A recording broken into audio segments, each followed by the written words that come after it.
Good morning, colleagues. Greetings from sunny South Africa. We are very grateful that you have joined us today for our session that is themed, that is entitled The Best Moves to Make for Your Mental Health. By means of introduction, my name is Refilo Nyoni. I represent a very cool organization called Mind for Revolution, and it's such an exciting time for all of us to live in an era where our mental well-being can be prioritized just as our physical well-being has been prioritized. Very recently, we commemorated a Suicide Prevention Day in September.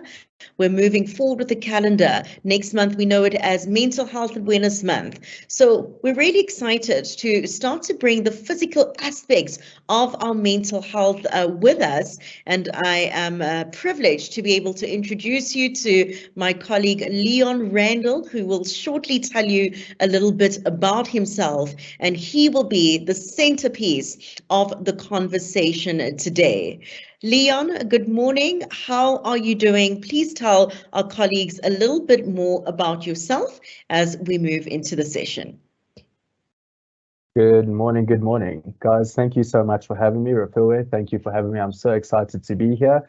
My name is Leon Randall. I'm a personal trainer and I specialize in weight loss as well as helping people realize the potential of their vehicle, which goes hand in hand with what we're talking about today. So it's not just about trying to hit your dream body, but it's also how we can optimize or use exercise as a tool to gear us and propel us towards what we want out of life, out of our day-to-day life.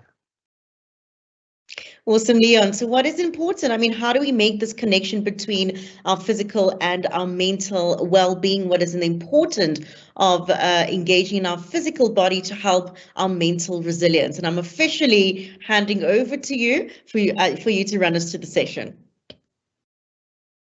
Okay, so guys, I want you to close your eyes for a second. So we're gonna go spine up straight and we're gonna close our eyes and I'm gonna take you through a scenario. So bring everything down and breathe. Focus on your breathing for a second with your eyes closed. We're going to take a deep breath in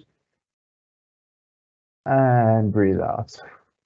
With your eyes closed, I want you to imagine you've just woken up and your alarm is buzzing next to your bed and you open your eyes knowing that you've got a training session or a gym session. It's 5 a.m. and you know you need to get to the gym to kickstart your day. But instead of going to the gym, we hit the snooze button. I want you to imagine yourself rolling over and not going to the gym. All right, we all know those mornings and how those mornings feel. And from there, it tends to go downhill because we end up being late and there's certain feelings of almost like self-betrayal. Like we've made a promise and we've betrayed that promise. Now, the second scenario I would like for you to imagine with your eyes closed again. We're going to go once again and imagine this. So the alarm clock goes off. You press the stop button. And from there, you roll out of bed, you get to your training session, and you have the best morning ever. There is no traffic on the way to work, or if there is, you're better suited to it. You have a good cup of coffee at your office, and you just start your day phenomenal. So this is the power of exercise, I believe. And the reason why is because there are so many physiological benefits. So in today's session, we will be covering the benefits, the physiological benefits that happen within the brain. We will be covering the mindsets behind fitness and how to stay active. We're going to cover how to use it as a tool, how to stay proactive, and where do we start on our fitness journey. Okay, so I'm going to take us through some mindful movements. I'd like you guys to please assume the mindful position. So we're going to go spine straight up. We're going to go both hands on the knees. All right, the shoulders aren't hunched up here. We're going to pack them down. All right, and feet planted firmly on the ground. We're going to take a deep breath in through the nose. And join me as we exhale. Okay, I'm going to take 4 more breaths here. All right, so take another deep breath through the nose. Hold it for a second and exhale. As we exhale, feel your face, feel your eyebrows relaxing. Take another deep breath in, into the belly, so we're not lifting the shoulders, and hold, and exhale. I want you to relax the shoulders this time. Feel your shoulders relaxing. All right, take another deep breath in. We've got two more. And this time as we breathe out, feel gravity pull us down, feel gravity relax us. And last deep breath in through the nose and out through the mouth. Right, let's open the eyes. Guys, today we're going to be researching how we're going to be looking into how we're going to use fitness and how it is the best move for our mental health. All right. So on the next slide, we're going to see how we shift the mindset. A lot of the time, guys, I have clients and they see fitness as this house of pain, this house of torture. But there's a beautiful quote on the screen which says, exercise is a celebration of what your body can do, not a punishment for what you ate. All right, said by someone unknown. But this is a beautiful quote because, guys, we need to appreciate what we've got and we need to use it to optimize our life. So, as I mentioned, my goal is to get my clients to realize that exercise is not a punishment, it's not this house of pain, but it is a tool. All right. So, like we started off in the beginning, we had a sense of body awareness where I mentioned relax the forehead, relax the shoulders. Um, Working out or training, exercising, moving the body. And I don't just mean going to the gym and lifting as heavy as you can. I'm not talking just about getting big biceps, but I'm talking about any kind of movement that fulfills you and makes you feel whole and complete. And it hits right. It does the right things for us. Um, this is awesome because it improves our body awareness. So one thing that we don't realize is, let's say we have a bad morning or we have a good morning even, we get to the office and we're ready to start our work and we receive that email, that one email that maybe puts a little bit of pressure, gives us a little bit of pressure. And, oh no, okay, now I need to get up and I need to go and exert a lot of energy to complete a task, right? But we don't realize how we automatically hold tension in certain parts of the body. For a lot of us, for most of us, it's in the shoulders, especially when we're at our desk and we are super focused and concentrated and we almost hunch over and we lift our shoulders up as we're typing at our desk. This is one of the goals of body awareness. It's to realize where we automatically, subconsciously hold stress within the body. So we want to move the body, we want to move the bodily tension, all right? The other goal with exercise is that it's not just about that 1 hour we spend moving the body. It's also about how we can optimize the body to allow us to do things which make us feel fulfilled within our day. For example, if going and being able to move and be active and play with your kids in a park, if that's what fulfills you, if being able to move around optimally fulfills you, if being able to bend, squats, and any movement you want without pain, basically, we want to be able to cultivate resiliency. Okay, so that is one of the goals. We want to cultivate resiliency and be able to do what fulfills us. All right. We want to navigate this reality. We want to navigate this reality in an efficient and an effective way. All right. So basically, exercising and movements allows us to do other tasks that contribute to our mental health. We also want to create a positive body image. We want to create a positive and confident self-image. So if we look back at the first scenario that I took us through, and we we wake up and we don't go to the gym, remember what I said about breaking the promise to ourselves? When we break that promise to ourselves, we're breaking self-trust. So basically, the confidence that we could have built while keeping a promise to ourselves, we've then lost. And every time we do that, and every morning we make a promise to ourselves, or we promise that we're going to do something that fulfills us and we don't do it, this is slowly chipping away at our self-confidence.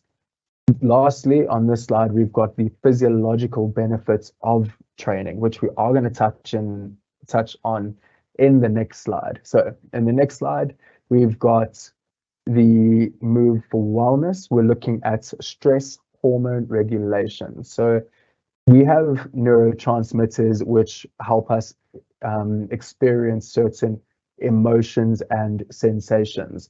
And one of those is cortisol. So when we feel stressed and our shoulders are hunched up and we're in front of the computer, this stress that we are experiencing is due to cortisol. So the unhealthy release of cortisol is to help us stay mentally sharp. All right. So the point of it, the reason why the body is releasing it is so that we can be a little bit more focused, a little bit more zoned in and mentally sharp. But obviously, too much of this stress hormone regulation is not a good thing. All right. So neurotransmitters are basically little chemical messengers within the brain and send messages and make us experience certain emotions, as I've said. So positive neurotransmitters that we're looking for, which are released within the body or released within the brain as well as the stomach, we're now looking at endorphins, we're looking at dopamine, we're looking at serotonin. We are going to be covering these three at a little bit of a later stage. Exercise also helps us with neuroplasticity, so brain plasticity. What this means is that our brain has to adapt itself so that we can learn a new skill. Okay, so moving your body is a skill, guys. Being able to squat or play paddle or whatever your sport may be, there is a certain amount of skill which is needed for that. We also improve our blood flow. The blood flows to the right parts of the brain when we are actively moving the body. And lastly, guys, one of my favorite personally is community. So when we look at mental health and we look at moving your body for mental health, when it comes to community, guys, there's nothing more special than being a part of a community who are like-minded, but also share the same journey. We'll have a look at this later on as well, but when we're struggling on that journey, the people around us can help us navigate this journey. Okay, so if we are looking at these neurotransmitters, let's break these down, guys. We're looking at serotonin. Serotonin is a great one because this regulates our mood, regulates our emotion, regulates our appetites, and helps us reduce anxiety. It promotes a sense of well-being. When we look at dopamine, we all know dopamine is the drive molecule. It's the molecule responsible for reward and pleasure. It's the molecule responsible for motivation. It's the molecule responsible for movements. All right. This also helps us reduce anxiety, but we also want to we want that reward. And that's the feeling of satisfaction when we have kept a promise to ourselves. We've made the promise, we're going to go to the gym, and we've kept that promise. We also lastly have endorphins. So endorphins are that runners high that people talk about. This is that feeling of euphoria, that feeling of happiness that we experience, which is released predominantly when we move the body, and better yet, when we get some sunlight and we move the body outside, we're getting in fresh air, we're getting in natural sunlight into our eyes. And the reason why I'm an advocate for this so early in the morning is because if anyone here has heard of Dr. Andrew Huberman, a professor at Stanford University, he preaches about optic flow. He believes in optic flow. Obviously, his team of researchers have done this, but optic flow is when it's early in the morning, within that hour to hour and a half of waking up or waking time, and we're moving the eye from side to side all over, looking far, looking close, specifically with sunlight. So one of the best moves you can make for your mental health would be to move earlier on in the morning while getting some good sunlight in your eye. And I'm not talking about doing an hour session and commuting to the gym. We are going to cover this a little bit later, how we can shorten that time. Okay, so if we look at the next slide, guys, um, we're looking at how we can move the body and shift our mental states. So we know that there are obviously positive transmitters, which are neurotransmitters, which are released. But on this slide specifically, we're going to be looking at how we can now use exercise as a tool. So rest is not recovery. That's the first point on the slide. And I'm not opposed to rest. I'm not saying don't rest, guys. Rest feels phenomenal. It feels amazing. But true recovery is being able to, well, recover, come back to the workspace stronger. All right. For most of us who are working behind a desk, we are seen almost as what Rian Doris quotes us as a corporate athlete. Okay, so Rian Doris and his team of researchers, they all look at the neuroscience of flow, the neuroscience of flow states. And this is how we're going to use exercise as a tool to improve our workspace, guys. We want to recover and not just rest. And what we're recovering from is something called allostatic load. Okay, and if you guys have heard of allostatic load, but allostatic load is the cumulative wear and tear on the body due to prolonged periods of stress. Sorry, guys, please excuse the noise. Um, but yes, this is the cumulative wear and tear on the body due to prolonged stress. And this is a result of the body and the mind continuously trying to adapt to stresses. So, for example, I wake up, oh no, okay, I've got traffic, I've got to get to work, I'm late for work, I'm in traffic, I probably have a task or a priority that I need to hop on ASAP when I get to work.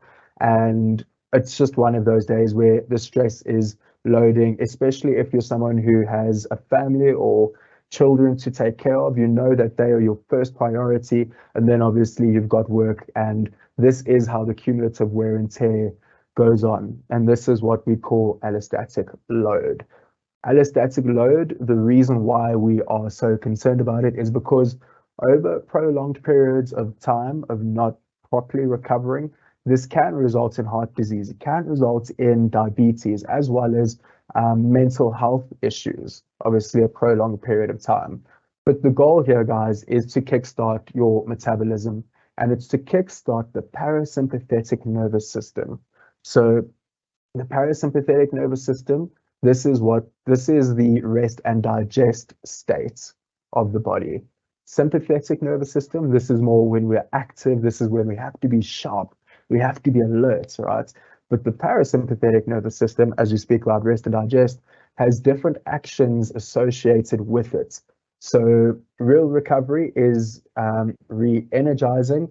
So obviously we do want to decrease the allostatic load, and the method in which we do this is we either exercise, as we've spoken about, because it releases certain types of neurotransmitters and the feel-good chemicals, the reward chemicals within the brain. So this is one way, but we also have other ones, guys. We've got cold showers, taking a hike, or spending some time in nature. We have sauna, so we're looking at heat therapy now as well. We've also got yoga. So it doesn't have to be, again, exercise in a gym, but it can just be a short mobility session, a short stretch session, a yoga session, or we have self-massage. So I don't know if you guys have seen those really cool guns that you can get. It's like a little massage gun, and it's got that little like nozzle head on the end. And what it does, it's used for massage. Same with foam rolling. If you have those in your local gym, foam rollers can also be used to get out of the mind and into the body. Because again, at the end of the day, guys, the goal is to get into the body so that we can get out of the head and we can use the body to leverage our mental states. We call this biohacking. All right. With that being said, guys, the method to doing this, we will be looking at an hour over the span of a day. So from the Flow Research Creative, led by Ren Doris, he speaks about having accumulation over the day equivalent to an hour, or accumulation of an hour, excuse me. So for example, that doesn't mean I'm going to schedule off a full hour within my day to go on a walk in nature and then go and exercise, it means that the short breaks are what's important.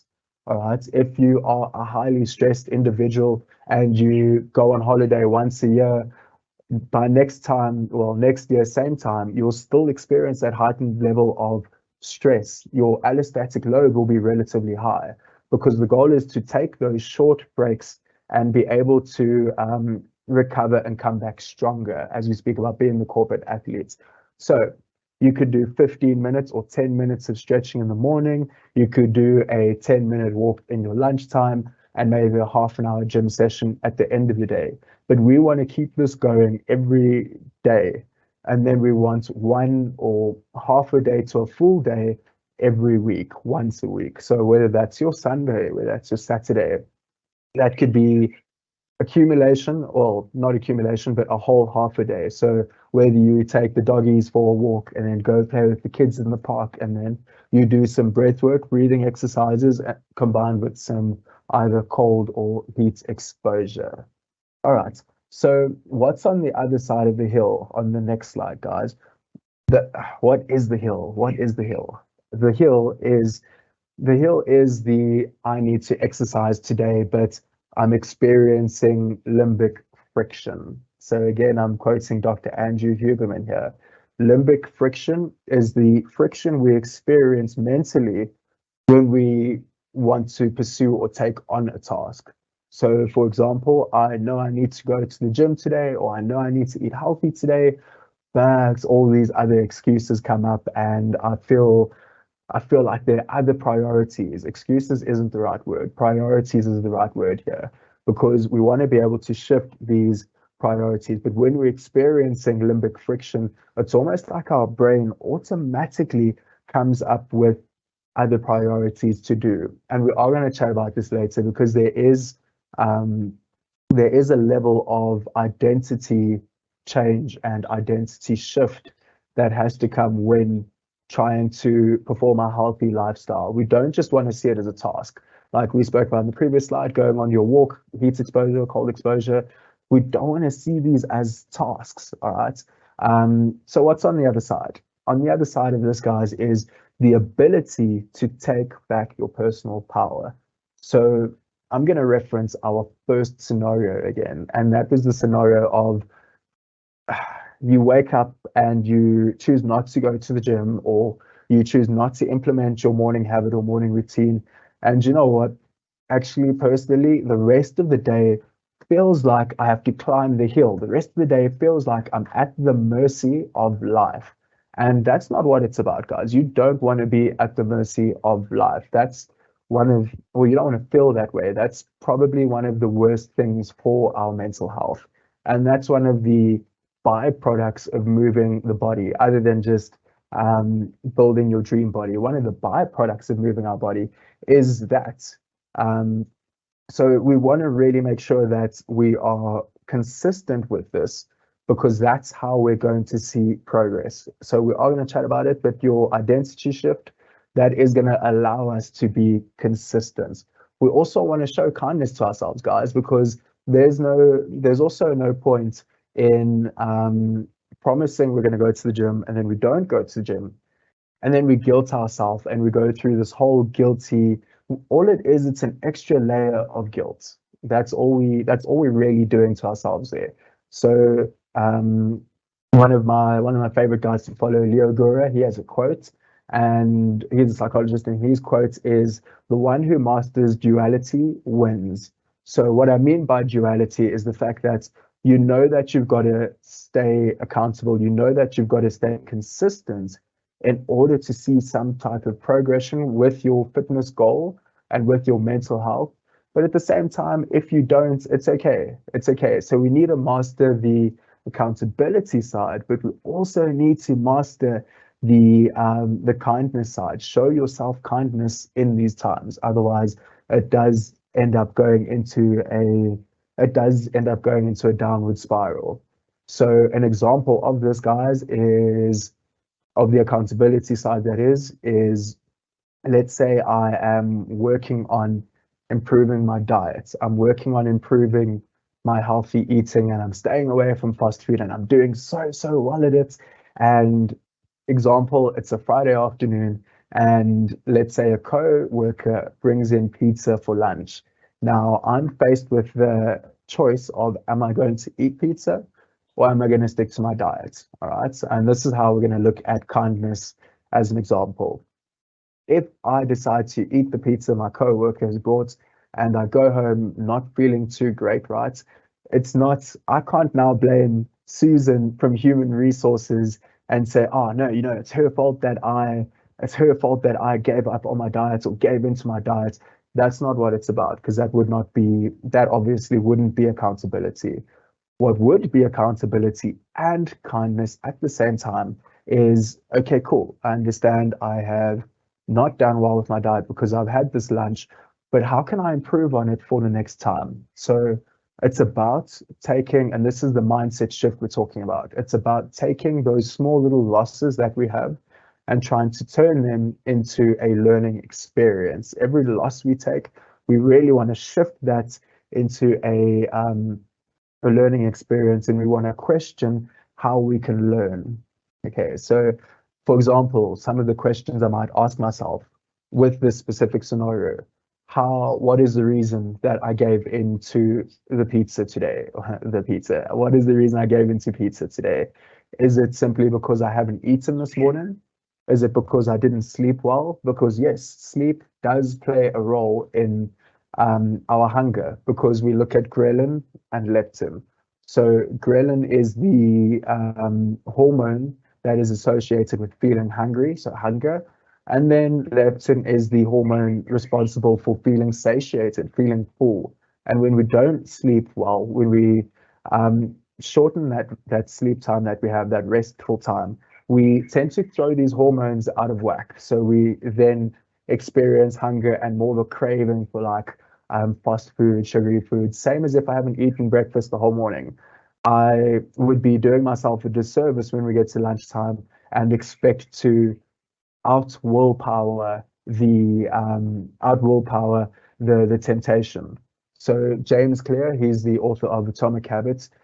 Guys, we don't want to use willpower because emotions generally overpower logic. So what James Clear talks about is setting yourself up for the win. Change your environment. A good example of this is um, if I'm struggling with fast food and there's chocolate on the counter at home or chocolate in the cupboard, and I know there's chocolate in the cupboard and there's always chocolate in the cupboard, of course I'm going to eat the chocolates. All right. So change the environment around you. All right. Cool. Let's look at the next slide, guys. We're going to be looking at pause button mindset. This is a term dubbed by John Berardi, and he is one of the co-founders of Precision Nutrition.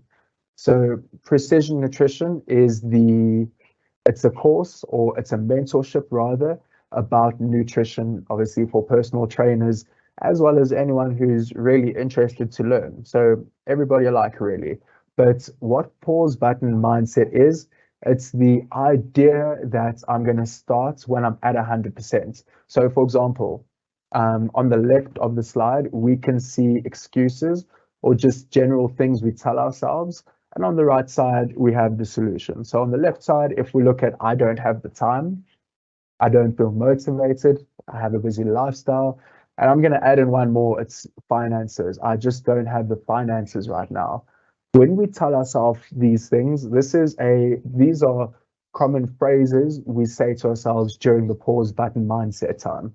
So as I say, it's putting off what we could be doing because we believe we'll give it our 100% when life gets better. When I feel motivated, I'll start. When my finances improve, I'll start. But just to tackle a couple of these guys, if we don't have the time, look at programming. All right. I mean, your exercise programming. So if you don't have the time in the mornings to get to the gym, instead of thinking of getting to the gym, like commuting to the gym, maybe look at a home training program that takes 20 minutes. All right. When you don't feel motivated, this is the beauty of community. You're going to have a training partner that's going to keep you motivated. And if anything, they're going to be going on or they're going to be on the same journey as you. If you have a busy lifestyle and you know that you're not going to be able to spare those 20 minutes in the morning, then move more throughout the day. We call this NEAT, all right? Non-exercise activity thermogenesis. That is what NEAT stands for.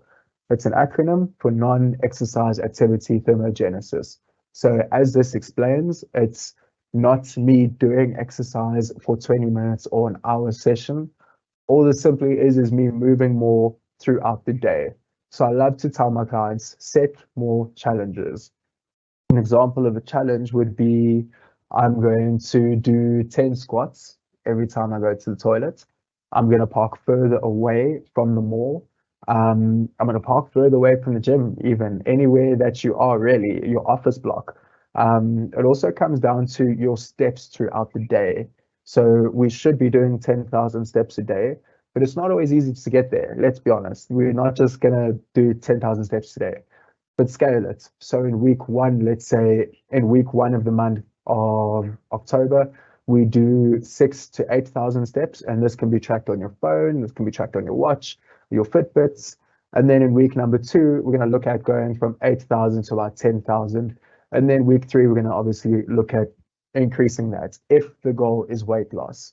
So how this works is obviously we're looking at calories in versus calories out if we're looking at weight loss again.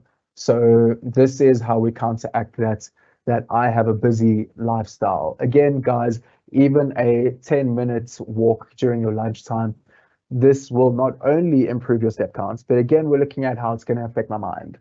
So again, we're looking at how it's going to increase my dopamine, how it's going to increase my serotonin, and how it's going to increase my endorphins. And this short little break has been proven to increase the states of flow when we come back to work. Because again, we're having blood and oxygen, or the oxygen in blood, run to the right parts of the brain. So I can come back to my desk feeling that little bit less stressed and a little more geared to problem solving and creativity, guys. So let's have a look at our next slide. We're now going to look at how we do this. Okay, so this is the guilty trap. Remember I spoke about being in the office, and when you are in the office, Susan from Human Resources brings in a slice of pizza for you. This is the guilt that we experience. All right, so at the end of the day, we want to be able to shift our mindsets, but there does have to be, on some level, a character shift. I've now got to identify with someone, or I've now got to identify as the healthiest or the best version of myself. So again, the potential of your vehicle. And this mindset shift, obviously, it is going to start by implementing new habits. But basically, I'm going to take us through Susan's scenario, another season. I'm going to take us through Susan's scenario of how she experiences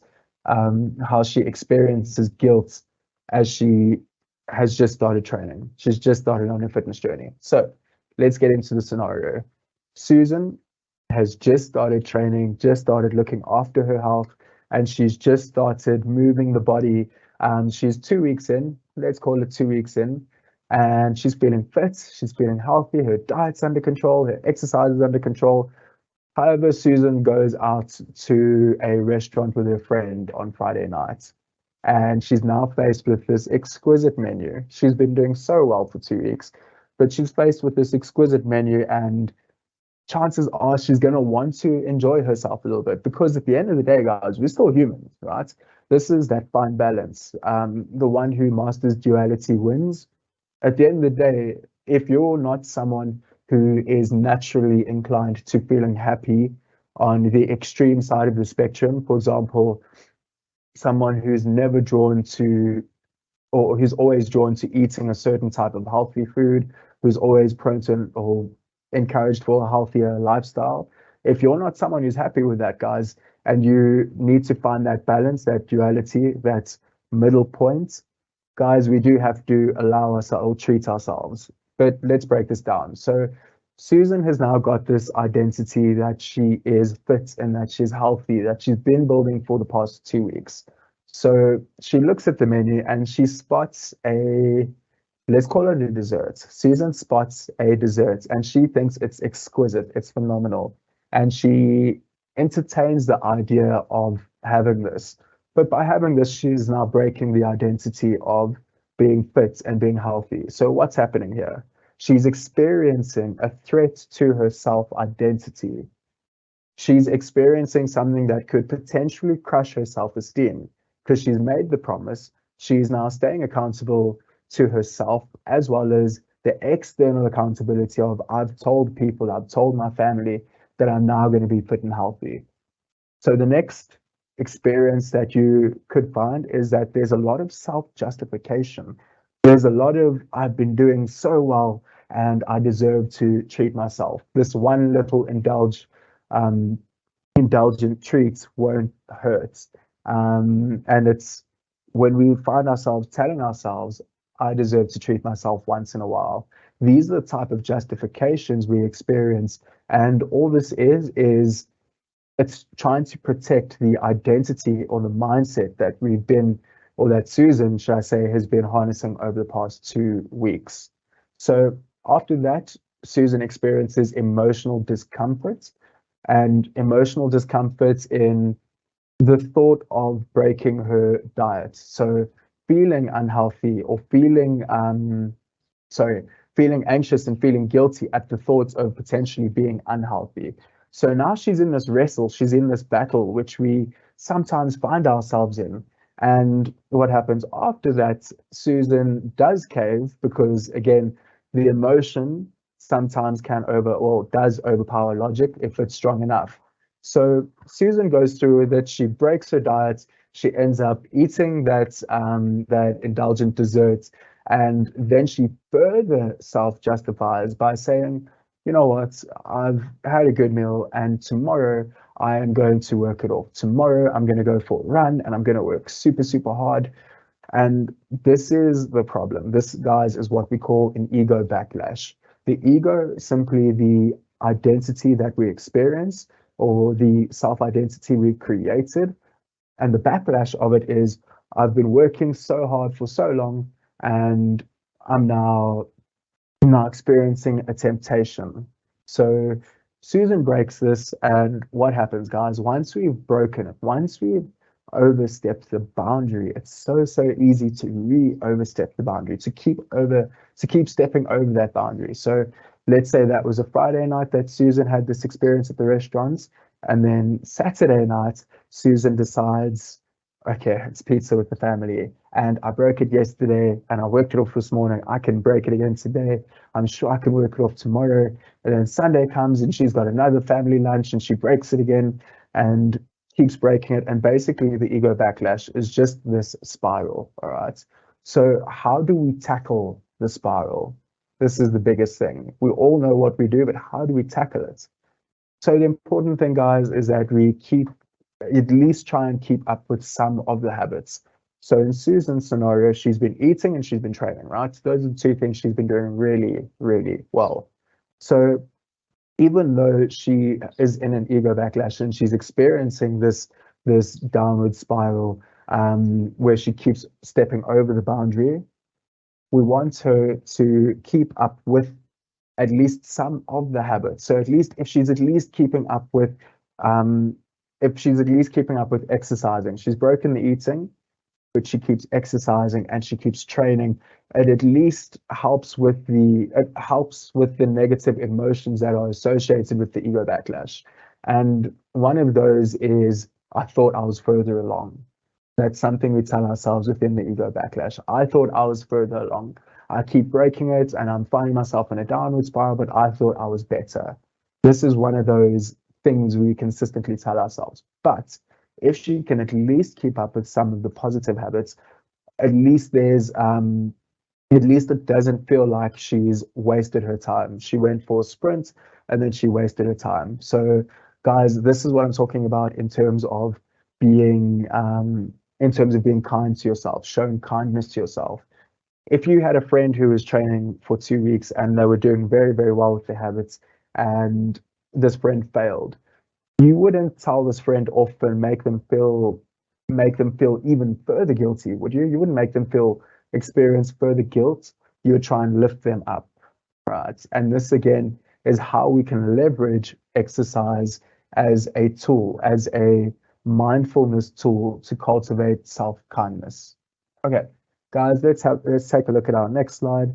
We're going to start getting into how we can actually implement. So the practical side, I'm going to take us through the practical side. So I'm going to explain the benefit of what we call an MOM. So if you do CrossFit or any one of those types of training, an MOM basically is every minute on the minute.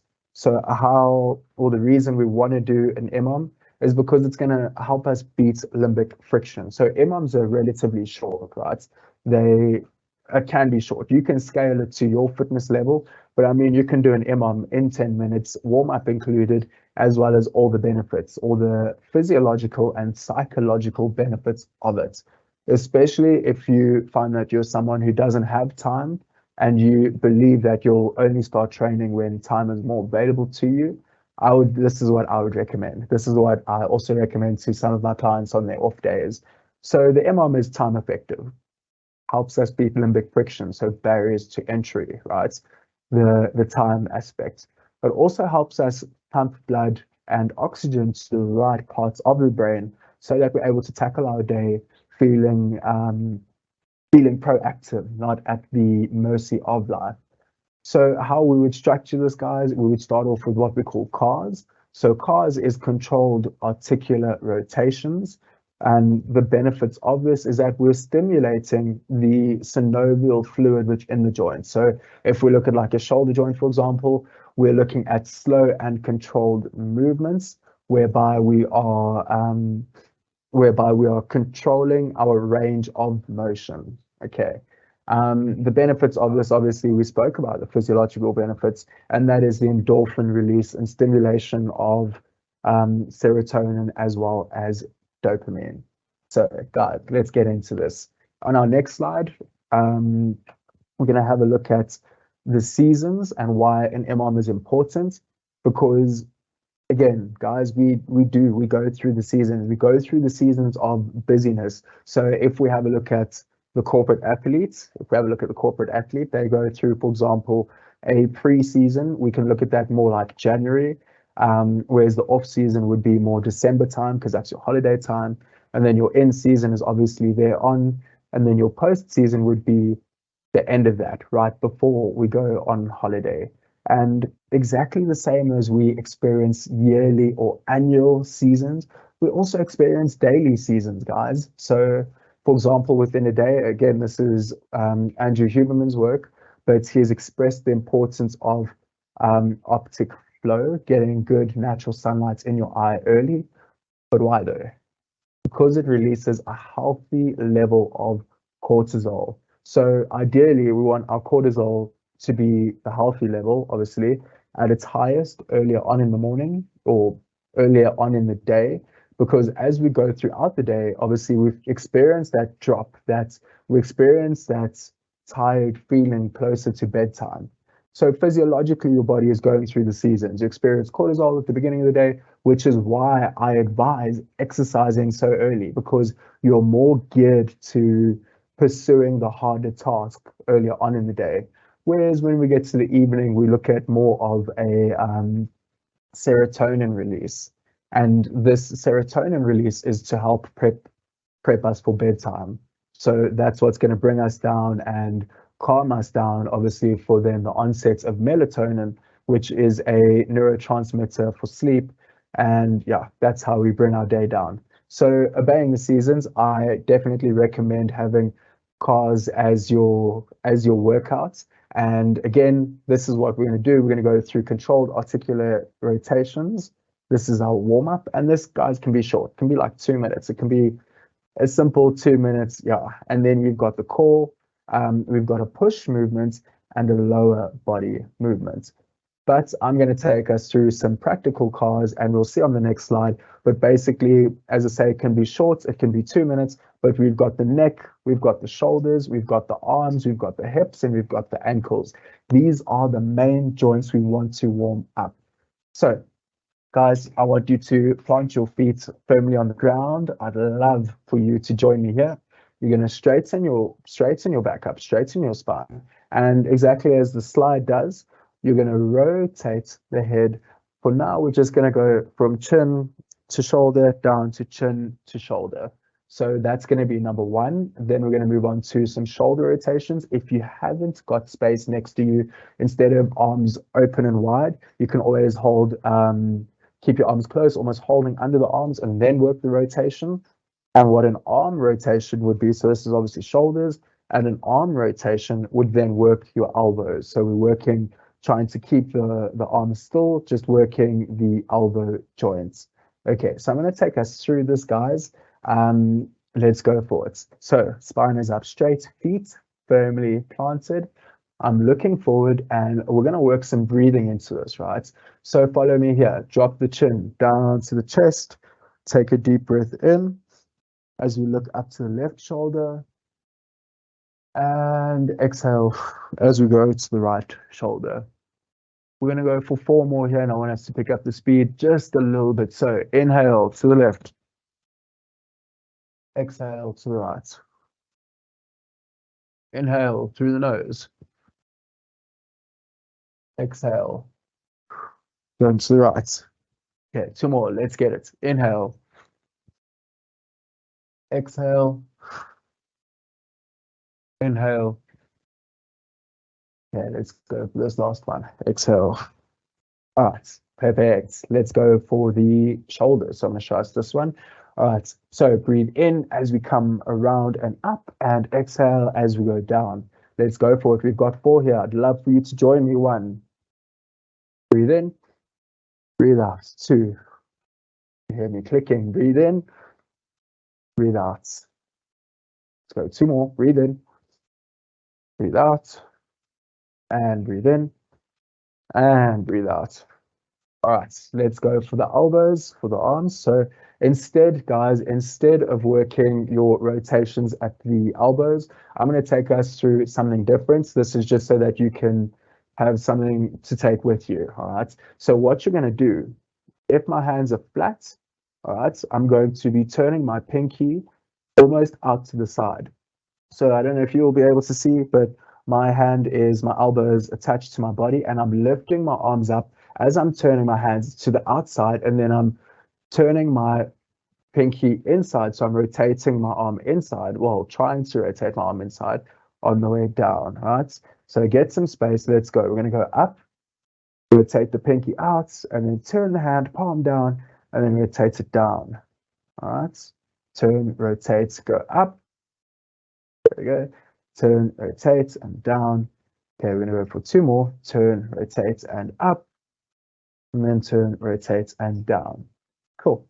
Nice, guys. See, this can be done very quickly, very effectively. All right, let's move on to the hips. So this would be an example of a standing hip rotation. All right, so what you would do, you'd stand opposite hand to opposite leg, and you're just rotating the hip within the joints. And then, of course, we've got the ankles. All right, so the hips are important purely because a lot of the time, especially guys, if we're seated, we experience a lot of back pain and a lot of back stiffness, right? So this is generally not just the back, it's actually generally the hips. So what we experience in the back is what we call a referral pain. So it's not that the back is the problem. We never just look at the site of, well, when it comes to training, we never just look at the site of the injury. We also look above and below. And specifically for the hips, if you find that you spend a lot of time seated and you've got really, really tight hips, this could be the case of your hamstrings, so the back of the leg, or your hips pulling on the muscles of the lower back. All right, let's look at our next slide, guys. We're going to move on to some more exercises. And here, I would love for you guys to join me again.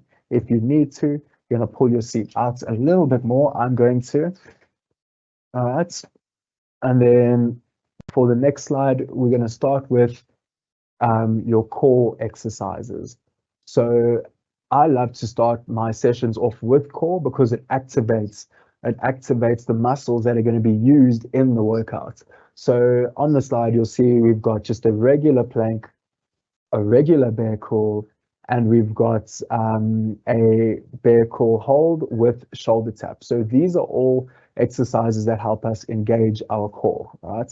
But for us guys, we're going to work some flutter kicks, and we're going to be working here for the counts of 30 seconds. So what we're going to do, you might not be able to see me, but I'm going to lean back in my chair. I'm going to sit a little bit forward, and I'm going to lean back in my chair. I'd love for you to join me.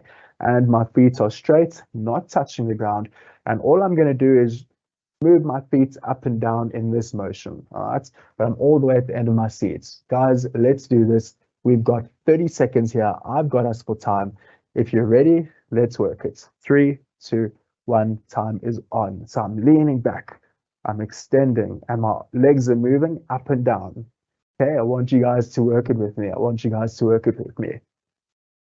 While we're working here, guys, keep going, breathe, squeeze your core. We're going to have a look at the next slide while we're working here. I want you to keep breathing. Please don't hold the breath. Please don't hold the breath. Okay, we're looking at the upper body on this slide, but don't give up. We still have 3, 2, 1, and time. Okay, guys, on this slide, we're looking at push-up variation. So you want to incorporate a push exercise and a lower body exercise. So we're keeping it body weight because we want that less barriers to entry. So I don't want to have to go to the gym if I've only got 20 minutes to spare or even 10 minutes to spare in the morning. So with our push-up variations, guys, this is where you have the freedom to pick and choose certain exercises to perform. So if we look at the push-up variation 1, you've got your normal push-up down, we drop the knees and then we push up, or you can do a stock standard push-up. Or if you look at your push-up variation 2, you've got your push-up and then a walk to the side on your hands and another push-up. So while you guys are watching the slides, think about this. It's an EMOM. So that means that it's every minute on the minute. But that doesn't mean we go for like 10 minutes straight. There is a recovery time involved. So I'm going to give us a sample of this. We're going to do another 40 seconds of another core exercise, and then we're going to rest for 20 seconds because that's one of the ways which we can do it in our EMOM. So for example, let's say again, you want to scale it in week number 1, you have 30 seconds of movement and then 30 seconds recovery. That's minute number 1. In minute number 2, you pick a push exercise, so push-up variation, 30 seconds on, 30 seconds off. In week number 2, you want to scale that difficulty. Either you're going to change the exercises or keep the exercises the same and work 40 seconds on. So it's 40 seconds of movement and then 20 seconds recovery.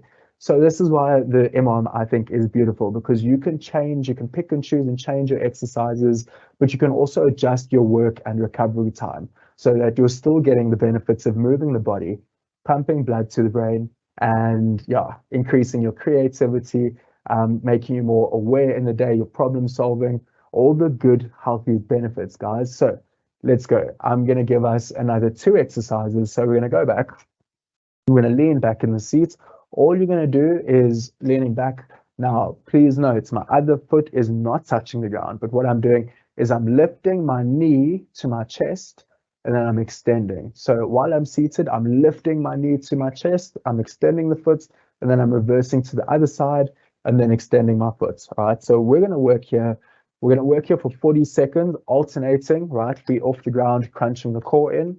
Work here for 40 seconds, recover for 20 seconds, and then the next 40 seconds, we're going to go back to those flutter kicks we originally worked. That was where I was leaning back and I'm just moving my feet up and down without touching the ground, and I'm squeezing my core. Okay, let's give this a go, guys. This is our last of the movement, so I'd love for you to join me. Let's go. We're going to start with the alternating knees, and your time is on. Let's work it. So I'm pulling the knee to the chest, extending, pulling the knee to the chest, extending. While you guys are working this, let's have a look at our next slide. Keep going, keep pulling the knee in, keep pulling the knee in. We're alternating. We're going to have a look at our next slide, which is more upper body movement ideas for you, especially if you're limited on equipment, guys. Keep going, keep going, keep going. We're 25 seconds in. All right, so we've got bench dips that you can choose for the upper body, and you've got pike shoulder taps or just a plank hold. Keep going, keep going, keep going. I can feel my abs, guys. You've got 3, 2, 1, and time. I can feel my stomach working. So now we're going to recover for 20 seconds. Whew. And this is all we do is breathe. All we do is breathe. So this is a metabolic exercise. We're increasing the heart rate. The heart is a muscle. We're getting the heart to pump blood to different parts of the brain. Okay. Second exercise, we're going to go with the flutter kicks. We go 3, 2, 1, times on. I want you to work it. I'm leaning back in my seat, my feet are off the ground. I'm joining you here and work it. While we're here, guys, let's have a look at the next slide because we're now looking at lower body options that we can pick. So within lower body, guys, you have squats. We have pulse squats if you want to make it harder. We're 25 seconds in, by the way. I hope you're doing this with me. I'd love for you guys to join me for these last 10 seconds. We've got squats. We've got squat pulses, which is moving in the bottom range. 5, 4, 3, 2, and recover. Okay. Thank you, guys. Thank you, guys. I am feeling my stomach after that. So you've got squat pulses moving in the bottom range and jump squats. So again, the way we would structure this, one core exercise, one upper body exercise, and one lower body exercise.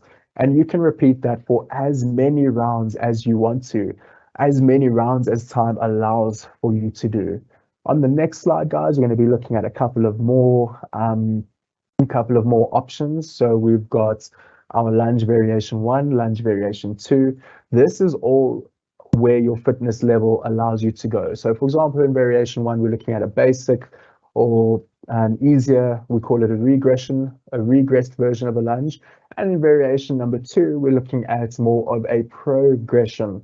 So pick and choose, mix and match to whatever you feel, as to whatever you guys would feel comfortable. In variation number 2, there's just a pulse. So I lunge, pulse up halfway, down, and all the way up. Same with the squats. That was what was happening. We're pulsing up halfway, down, and then stand. So it's 1.5. Okay. Guys, looking at our next slide. Let me just pause my time because I see my time is still running. The benefits of our MOM, guys, is that, again, we're beating limbic friction. It's a 20 minutes or 10 to 20 minute routine, however long you've got time for. We're oxygenating the body. We're increasing the endorphin release, the serotonin release, the dopamine release. But also, guys, again, back to the physiological benefits of exercise, we have a decreased risk for disease or chronic disease, should I say, obviously heart health. But again, guys, sometimes it's just about using exercise as a tool to optimize our day. So if you struggle to implement the habits of or the task of training, we're going to go back to what James Clear was saying, and the fact that you can pair dopamine. So you can dopamine stack, or you can habit stack, excuse me. So a habit stack, and this again is why I love the MOM. If you've done an MOM for 10 minutes in the morning, you've alternated between your upper, lower, or your core, your upper, and your lower body exercise. You've alternated between those for a couple of rounds. You can then pair it off with, for example, breakfast. So all you're doing is you're doing your activity or your task, and then you're pairing it with something that is going to increase your dopamine levels. All right, and this is a good way to help us implement new tasks. Okay, guys, thank you very much. I see I'm out of time, but thank you very much for having me. Thank you very much for taking part, and thank you for joining me this morning. I hope you guys have a lovely day. Thank you very much.